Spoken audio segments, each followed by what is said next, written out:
BBMP ಕಾಮಗಾರಿಗಳು ಅಂದ್ರೆ ಅವು ಬೇಗ ಮುಗಿಯಲ್ಲ. ಅದೊಂದು ರಸ್ತೆ ಚೆನ್ನಾಗಿಯೇ ಇತ್ತು, ಆದ್ರೂ ಅದನ್ನ ಅಗೆದ ಪಾಲಿಕೆ 7 ತಿಂಗಳಿಂದ ಹಾಗೆ ಬಿಟ್ಟಿದೆ. ಇದರಿಂದ ನೂರಾರು ವ್ಯಾಪಾರಿಗಳ ಬದುಕು ಬೀದಿಗೆ ಬಂದಿದೆ.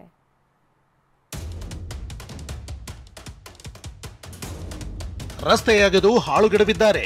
ಪಿಲ್ಲರ್ಗಳ ಸರಳುಗಳು ಹಾಗೇ ಇವೆ. ಜೆಸಿಬಿ ಅಡ್ಡ ನಿಂತ್ರೆ ಫುಟ್ಪಾತ್ ಅನ್ನೇ ಪೈಪ್ಗಳು ಕಬ್ಜಾ ಮಾಡಿವೆ. 10 ಅಂಗಡಿಗಳ ಬಾಗಿಲು ಬಂದಾಗಿವೆ. ವೈಟ್ ಟಾಪಿಂಗ್ನಿಂದ ನೂರಾರು ವ್ಯಾಪಾರಿಗಳು ಪರದಾಡ್ತಿದ್ದಾರೆ.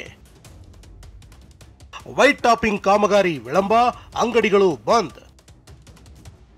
ವ್ಯಾಪಾರವಿಲ್ಲದೆ ಬೀದಿಗೆ ಬಂತು ವ್ಯಾಪಾರಿಗಳ ಬದುಕು. ಇದು ಮಲ್ಲೇಶ್ವರಂನ ವೈಯಾಲಿ ಕಾವಲ್ ಮುಖ್ಯ ರಸ್ತೆ.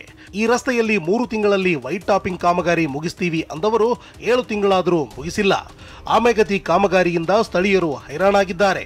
ವ್ಯಾಪಾರವಿಲ್ಲದೆ ಅಂಗಡಿಯವರು ಕಂಗಾಲಾಗಿದ್ದಾರೆ. ಹಲವು ಅಂಗಡಿಗಳು ಬಂದಾಗಿವೆ. ಖಂಡಿತ ಆಗಿದೆ ನೋಡಿ, ಅಲ್ಲಿ ಮೂರು ಅಂಗಡಿ ಕ್ಲೋಸು. ಈ ರೋಡಲ್ಲಿ 8-9 ಅಂಗಡಿ ಆಲ್ರೆಡಿ ಕ್ಲೋಸ್ ಆಗಿದೆ. ಇನ್ನು ನೆಕ್ಸ್ಟ್ ಮಂತಿಗೆ ಇನ್ನೂ 1-2-3 ಕ್ಲೋಸ್ ಆಗೋ ಚಾನ್ಸಸ್ ಇದೆ. ತುಂಬ ತೊಂದರೆ ಆಗ್ತಾ ಇದೆ. ಇದು ಇವರು ಏನು ಕಾಮಗಾರಿ ಮಾಡ್ತಾರೋ ಅದನ್ನು ಮಾಡ್ತಾರೆ ನೋಡಿ. ಈ ಒಂದು ಇಷ್ಟು ಚಿಕ್ಕ ಹೊಂಡವನ್ನು ಮುಚ್ಚೋಕ್ಕೆ ಆಗಲೇ 3 ವಾರದಿಂದ ಟ್ರೈ ಮಾಡ್ತಾನೆ ಇದ್ದಾರೆ. ಬರೋದು ಬೆಳಗ್ಗೆನೇ ಒಂದು ಮಾಡ್ತಾರೆ, ಮತ್ತು ಹಂಗೆ ಹೋಗ್ತಾರೆ. ಇನ್ನು ಈ ವೈಟ್ ಟಾಪಿಂಗ್ ಕಾಮಗಾರಿ ಆರಂಭವಾದಾಗಿನಿಂದ ಈ ರೋಡ್ನಲ್ಲಿ ಬಿಎಂಟಿಸಿ ಬಸ್ ಸಂಚಾರ ಮಾಡ್ತಿಲ್ಲ. ಆಟೋ ಕ್ಯಾಬ್ ಯಾವುದು ಈ ರೋಡ್ಗೆ ಬರ್ತಿಲ್ಲ.